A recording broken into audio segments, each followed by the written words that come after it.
Capstone holidays Singapore, Malaysia, Dubai ஆகிய நாடுகளுக்கு இந்த சம்மரில் ஸ்பெஷலான ஒரு குரூப் டூர் அரேஞ்ச் பண்ணியிருக்காங்க. நீங்கள் நார்மல் டேஸில் போகிறத விட இந்த குரூப் டூரோடு நீங்கள் போனீங்கன்னா உங்களுக்கு சிறப்பு சலுகை. அது மட்டும் இல்லைங்க, உங்கள் பணமும் மிச்சமாகும். மே 31க்குள்ளே டிக்கெட்டை புக் பண்ணுறவங்க மட்டும்தான் இந்த சலுகை. அது மட்டும் இல்லை, கொஞ்சம் லிமிட்டட் டிக்கெட்ஸ் மட்டும்தான் இருக்குது. சீக்கிரமாக புக் பண்ணுங்கள். Capstone holidays. அன்பு நேயர்களுக்கு அன்பான வணக்கங்கள். டிடி நெக்ஸ்ட் லெவல் இந்த திரைப்படத்தோட திரை விமர்சனம் தான் இப்போ நம்ம பார்க்க போகிறோம். இந்த திரைப்படம் நேற்றே பத்திரிகையாளர்களுக்கு சிறப்பு காட்சிகள் போடப்பட்டது. டிடி நெக்ஸ்ட் லெவல் இந்த திரைப்படத்தில் சந்தானம், மொட்டை ராஜேந்திரன், செல்வராகவன், கௌதம் மேனன், ரெடின் கிங்ஸ்லே மற்றும் பலர் இந்த திரைப்படத்தில் நடிச்சிருக்காங்க. இந்த திரைப்படத்துடைய இயக்குனர் S Prem Anand. DD next level இந்த படத்துடைய கதை என்னங்க? இந்த படத்துடைய சிம்பிளாக ஒரே கதை தாங்க.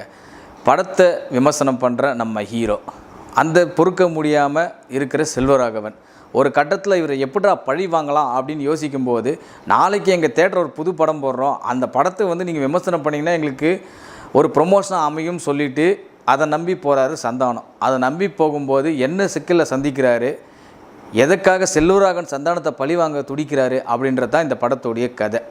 குறிப்பாக சொல்லப்போனால் DD next level, DD returns ஒரு படம் பார்த்துருப்பீங்க. அதில் பாண்டிச்சேரியில் ஒரு கெஸ்ட் ஹவுஸ்குள்ளவே அந்த ஒரு படம் முடியும், உங்கள் எல்லாருக்குமே தெரியும். அந்த மாதிரி இந்த படம் ஒரு தேட்டர் ப்ளஸ் ஒரு கப்பல், இந்த ரெண்டே இடங்களில் மட்டும்தான் இந்த படமே படமாக்கியிருக்காங்க, ஒட்டுமொத்த படத்தையும்.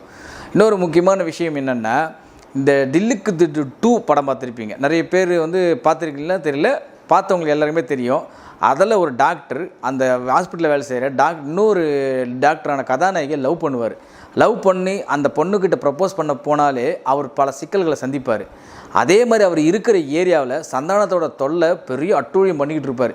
இவரை எப்படிடா பழி வாங்கலாம், இவரை அந்த டாக்டரை எப்படியாச்சும் லவ் பண்ண வச்சிட்டா இவன் மாட்டிட்டு முழிக்கிட்டோன்னு சொல்லி பழி வாங்குவதற்காகவே சந்தானத்தை அந்த ஹீரோயினை லவ் பண்ண வைப்பார்.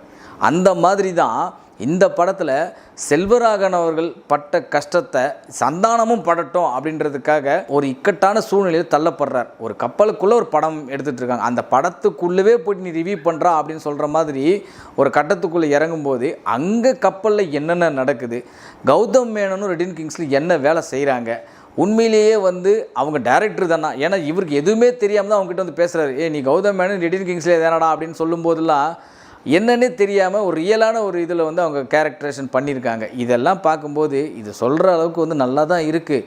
பட் இந்த படத்தோடைய திரைக்கதை, இந்த படத்தோடைய காமெடி இதெல்லாம் ஒர்க் அவுட் ஆகிருக்குன்னு கேட்டிங்கன்னா நிச்சயமாக இல்லைன்னு தான் சொல்லணும்.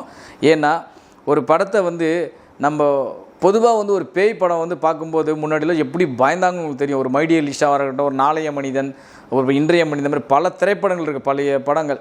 அந்த படங்களெல்லாம் தாண்டி பேய் படம்னாவே முதல்ல தேட்டருக்கே போக மாட்டாங்க. அந்த மாதிரிலாம் இந்த ஒரு காலகட்டம் போயிட்டு பேய் படத்தை கூட ஜாலியாக என்ஜாய் பண்ணலாம் அப்படின்னு சொல்ல வச்சது யாருன்னா ராகவா லாரன்ஸ் அவர்கள் தான். ஏன்னா அந்தளவுக்கு காமெடியாகவும் குழந்தைகளே ஆச்சரியப்படுற அளவுக்குலாம் படங்கள் எடுத்தார். அதை ஃபாலோ பண்ணி நிறைய பேர் படங்கள் எடுக்க ஆரம்பிச்சிட்டாங்க. அதுக்கப்புறம் ஏன்னா சுந்தர்சி அவர்கள் அரண்மனை சீரியஸு, சந்தானம் பார்த்திங்கன்னா தில்லுக்கு துட்டுன்ற சீரியஸை கண்டினியூ போய்கிட்டே இருக்கார். இப்படிலாம் இருக்கும்போது ஃபேமிலியோடு ஒரு பேய் படத்தை கூட என்ஜாய் பண்ண முடியும் அப்படின்றத அழகாக சொல்லியிருந்தாங்க இவங்க எல்லாருமே. ஆனால் இந்த படத்தில் சொல்கிற அளவுக்கு பெருசாக காமெடியும் ஒர்க் அவுட் ஆகலை, சொல்கிற அளவுக்கு இந்த படத்தில் ஸ்க்ரீன் ப்ளேவும் இல்லை. என்னவோ போது இவங்க இஷ்டத்துக்கு படத்தை எடுத்து வச்சுருக்காங்க அப்படின்ற மாதிரி தான் உண்மையிலே சொல்லப்போனால் அப்படி தான் தோண வைக்குது உண்மையிலே இந்த படத்தை சொல்லும்போது. அது மட்டும் இல்லைங்க, ஒரே ஒரு சின்ன ரெக்வஸ்ட் சொல்லிடுறேன். இந்த காமெடி நடிகர்கள்லாம் ஹீரோ ஆகிட்டாங்க. இப்போ யாரையாச்சும் இப்போ தமிழ் சினிமாவில் நல்ல காமெடின்னு சொல்லுங்கன்னு வச்சுங்களேன், யாரையுமே சொல்ல முடியாது. ஏன்னா அவங்களுமே ஹீரோவை நடிச்சிட்டு இருக்காங்க. ஏன் இந்த வேலை அப்படின்றதும் கேள்வி கேட்க தோணுது. ஏன்னா ஒரே எக்ஸாம்பிள் சொல்லிடுறேன் சார். கவுண்டமணி அண்ணன் பீக்கில் இருக்கும்போதே சில படங்கள் அவர் கதாநாயகன் நடித்தார். அதில் ஒரு படம் மட்டும் தான் 100 நாள் ஓடிச்சு. அதுக்கப்புறம் பார்த்தீங்கன்னா பிறந்தேன் வளர்ந்தேன், ராஜா எங்க ராஜா, தலையாட்டு பொம்மைகள்னு நிறைய படம், ஒரு 4-5 படம் ஹீரோ நடித்தார். எந்த படமும் அவர் கை கொடுக்கல. அதுக்கப்புறம் என்ன பண்ணார்னா திரும்ப கம்பேக் கொடுத்தார். நமக்கு ரூட்டு காமெடி ரூட்டு தான் அப்படின்னு சொல்லி கரகாட்டக்காரனில் திரும்ப ஒரு கம்பேக் கொடுத்தார். கம்பேக் கொடுக்கும்போது அதுக்கப்புறம் அவர் காமெடினாவே கடைசி வரைக்கும் இன்று வரை வளம் வந்துட்டுருக்காரு கவுண்டமணி அண்ணா அவர்கள். அந்த அளவுக்கு தன்னுடைய பங்கு என்ன தமிழ் சினிமா துறையில், நம்ம ஒரு நல்ல ஒரு காமெடியன், நல்ல மக்களை சிரிக்க வைக்கணும், அதுதான் நம்மளுடைய பங்கு. ஏன் இன்னும் சொல்லப்போனால் சந்திரபாபு அவர்கள் ஒரு காலத்தில் சிவாஜி கணேசன் ஐயா அவர்களுக்கு இணையாக சம்பளம் கேட்டவர் காமெடியில். அவர் கூட இப்போ இருந்திருந்தானா கூட இன்னைக்கு எந்த அளவுக்கு சம்பளம் வாங்கியிருப்பாருன்னு உங்களுக்கு தெரியும். அண்ணன் நாகேஷ் அவர்கள் ஒரு கதைக்கு ஏற்ற மாதிரி 2-3 படம் ஹீரோவாக நடித்தார். நீர்க்குமிழி, சர்வசுந்தரம், இந்த மாதிரி படங்கள் எல்லாமே ஆனால் நாகேஷ் அவர்கள் கூட ஹீரோவை நடித்தார். ஆனால் அதுக்கப்புறம் வந்து அவருடைய வேலை என்ன, அந்த வேலையை பார்க்க போயிட்டார். ஆனால் இங்கே இருக்கிற நம்ம காமெடியன்கள் எல்லாரும் என்ன ஐடியாவில் இருக்காங்கன்னு ஒன்றுமே புரியல நமக்கு. நல்லா இன்னும் சொல்லப்போனால் இப்போ இருக்கிற காமெடியெல்லாம் காமெடி கூட ஒன்றும் பெருசாக ஒர்க் அவுட் ஆகுதில்லை. யாருக்கும் இங்கே சிரிப்பு வரல, எங்கே சிரிப்பு வருதுன்னே தெரியல. எந்த காமெடி நடிகளும் இப்போ சிரிப்பு வருதுன்னு இல்லை. அதெல்லாம் 10 வருஷம் முன்னாடி முடிஞ்சு போயிடுச்சு பொழுது. எல்லாம் காமெடின்ற ஒரு இதுவே இல்லாமல் போயிடுச்சு. ஏன்னா சமீபத்தில் அந்த மதகஜராஜா திரைப்படம் கூட அதெல்லாம் 12 வருஷத்துக்கு முன்னாடி எடுத்த படம். அது இன்றைக்கி எடுத்த படம் இல்லை. ஒருவேளை இன்றைக்கி எடுத்தால் கூட அந்த படத்துலேயும் காமெடி ஒர்க் அவுட் ஆகிருக்க பொழுது அந்த அளவுக்கு தான் இருக்குது இன்றைக்கி எடுக்கிற காமெடி படங்கள் எல்லாமே. இதெல்லாம் வச்சு பார்க்கும்போது என்ன ஆகுதுன்னா, இந்த மாதிரி காமெடி நடிகர்கள் எதுக்காக வந்து இப்போ ஹீரோவாக களமிறங்கி என்ன இது பண்ண போகிறாங்க தெரியல. ஏன் இந்த ஹீரோவை நடிக்கிறது அவங்க காமெடியை நடித்தா கூட அதே சம்பளம் தான் கிடைக்க போகுது. ஆனால் எதுக்காக அப்படி பண்ணுறாங்க அப்படின்ற விஷயத்து புரியல. ஏன்னா இங்கே காமெடி கலந்த ஒரு படங்கள் வர்றதே இங்கே ரொம்ப ரேராக இருக்குது.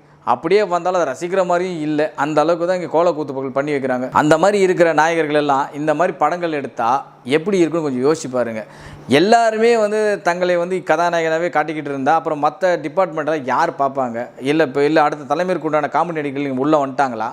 இப்போ ஒரு காலத்தில் வந்து ஒரு கதாநாயகர்கள் இருந்தாங்க, அடுத்த ஜென்ரேஷன் கதாநாயகர்கள் இருக்கும்போது அவங்க வழி விடுவாங்க, இல்லை அவங்க நடிச்சிட்டு இருப்பாங்க, வேறு கேரக்டர் நடிச்சிட்டு இருப்பாங்க. இங்கே அடுத்த செட் ஆஃப் காமெடியர்கள் யாருமே இல்லையே. அப்புறம் ஏன்னா இருக்கிறவங்க எல்லாருமே இந்த மாதிரி போயிட்டா அப்புறம் என்ன தான் நடக்கும்? சரி, இந்த கதையெல்லாம் நமக்கு வேணாம், அந்த கதையெல்லாம் நம்ம அப்படி பேசுவோம், இது அவங்கவுங்க தனிப்பட்ட விஷயம். சரி, இந்த படத்தை என்னதாங்க சொல்ல வராங்க அப்படின்னு நானும் படம் ஃபுல்லாக பார்த்து ஆராய்ஞ்சு பார்த்தா படத்தில் என்ன சொல்ல வராங்கன்னு எனக்கே புரியல. உங்களுக்கு புரிஞ்சால் நீங்கள் சொல்லுங்கள். படத்தை வந்து அவங்க இஷ்டத்துக்கும் எடுத்துகிட்டு வச்சுருக்காங்க. இது எப்படி மக்களுக்கு போய் சென்றடையும், இந்த கதையை வந்து ஏற்றுக்குமா, இந்த காமெடி வந்து ஒர்க் அவுட் ஆகுமா, இந்த ஸ்க்ரீன் ப்ளே நம்மளால் ஏற்றுக்க முடியுமா, இந்த ஸ்க்ரீன் ப்ளே மக்கள் ஏற்றுப்பாங்களா அப்படின்ற மாதிரி விஷயத்தை கரெக்டாக கையாண்டுருக்காங்க கேட்டிங்கன்னா சுத்தமாக இல்லை அப்படின்னு தான் சொல்லணும். அதாவது இதே சந்தானம் அவர்கள் தில்லுக்கு துட்டு 2, டிடி நெக்ஸ்ட் லெவல் இந்த மாதிரி படங்களை எடுக்கும்போது அதில் வந்து ஒரு ரசிப்புத்தன்மையும் ஒரு காமெடி கலந்த ஒரு திரைக்கதை அமைப்பையும் அழகாக உருவாக்கியிருந்தாங்க. ஆனால் இந்த படத்தில் சுத்தமாக கோட்டை விட்டுட்டாங்க அப்படின்னு தான் சொல்லணும். இன்னும் சொல்லப்போனால் இந்த படத்தில் வந்து ரொம்ப வந்து ஒரு குழந்தைத்தன்மையாக இருக்குது காமெடி. இப்படிலாம் இருந்தால் இந்த காமெடி எப்படி ஒர்க் அவுட் ஆகும்? ஸோ எல்லார் தரப்பும் ஆடியன்ஸும் அந்த காமெடி சிரிக்க வச்சா தான் அந்த காமெடி வந்து ஒர்க் அவுட் ஆகும். இதில் வந்து இது அவங்களே சொல்லி அவங்களே சிரிச்சிங்கன்னா தான் உண்டு பொழுது. அந்த மாதிரி தான் இருக்குது இந்த படத்தோடைய காமெடி சென்ஸை பார்க்கும்போதும். ஸ்க்ரீன் ப்ளே அதை விட ஒஸ்ட்டு. இந்த பேயெல்லாம் காட்டும்போது நமக்கு வந்து அந்த தில்லுக்கு துட்டு முதல் பாகத்துலாம் பார்த்துருக்கோம், டிடி நெக்ஸ்ட் லெவல்லையும் பார்த்துருக்கோம்ல, அந்த மாதிரிலாம் இருக்கும்போது வந்து பார்த்திங்கன்னா இதில் பேயெல்லாம் காட்டும்போது நமக்கு வந்து ஒரு திகிலும் வீட்டில் சிரிப்பும் வரல. என்னவோ உட்காந்து ஃப்ரீயாக ஏதோ போதுப்பா, நீ போப்பா, நீ படத்தை போடுப்பா, நான் பார்த்துக்கிறேன்ப்பா உட்காந்துக்கிட்டு அப்படின்ற மாதிரி தான் இருக்குது. அது என்னமோ என்ன சொல்ல வராங்க, என்ன இது ஒரு பேயின்னா ஒரு பயம் வரணும், சிரிப்பு அட்லீஸ்ட் இந்த மாதிரி படங்களுக்கு சிரிப்பு கலந்த ஒரு பயம் வரணும். எதுவுமே இல்லை, ஏன்னோ ஓடட்டும், நாங்கள் முன்னே உட்காந்து பார்த்துக்குறோம் அப்படின்ற மாதிரி தான் இந்த படத்தையே ஏற்றி வச்சுருக்காங்க. இயக்குனர் பிரேமானந்த் இதை யோசித்த கதை வேணால் நல்லா இருக்கலாமே தவிர ஒரு படத்தை விமர்சனம் பண்ணுறது, நீ படத்துக்குள்ளேயே போய்ட்டு விமர்சனம் பண்ணியா, எடுக்கும்போது விமர்சனம் பண்ணியான்னு சொல்லி அது செட் ஒர்க்கில் போய்ட்டு படத்தை வச்சு அந்த கான்செப்ட் நல்லா இருந்தால் கூட அதுக்கு உண்டான திரைக்கதையில் சுத்தமாக கோட்டை விட்டுட்டாரு அப்படின்னு தான் சொல்லணும். மொத்தத்தில் இந்த படம் எப்படி இருக்குது அப்படின்னு நம்ம பார்த்தோம்னா டிடி நெக்ஸ்ட் லெவல் எந்த லெவலுக்கும் போல, இதான் உண்மை. மீண்டும் சந்திப்போம். நன்றி, வணக்கம். Capstone holidays Singapore, Malaysia, Andaman, Delhi மற்றும் பல வெளிநாடுகளுக்கு இவங்க டூர் அரேஞ்ச் பண்ணி கொடுக்குறாங்க. Airport pickup and drop, stay, sight seeing, இப்படி ஸ்டார்ட் டு எண்ட் வரைக்கும் எல்லாமே பக்காவா பண்ணி தராங்க. இந்த கோடை விடுமுறையா உங்க ஃப்ரெண்ட்ஸ் அண்ட் ஃபேமிலியோட ஸ்பெண்ட் பண்ணணுமா? அப்ப எதுக்கு வெயிட்டிங்? சூஸ் பண்ணுங்க நம்ம கேப்ஸ்டோன் ஹாலிடேஸ். இது போல பல வீடியோக்களை கண்டு மகிழ எங்களது ரீசன்ட் வாய்ஸ் சேனலை மறக்காம சப்ஸ்கிரைப் பண்ணுங்க.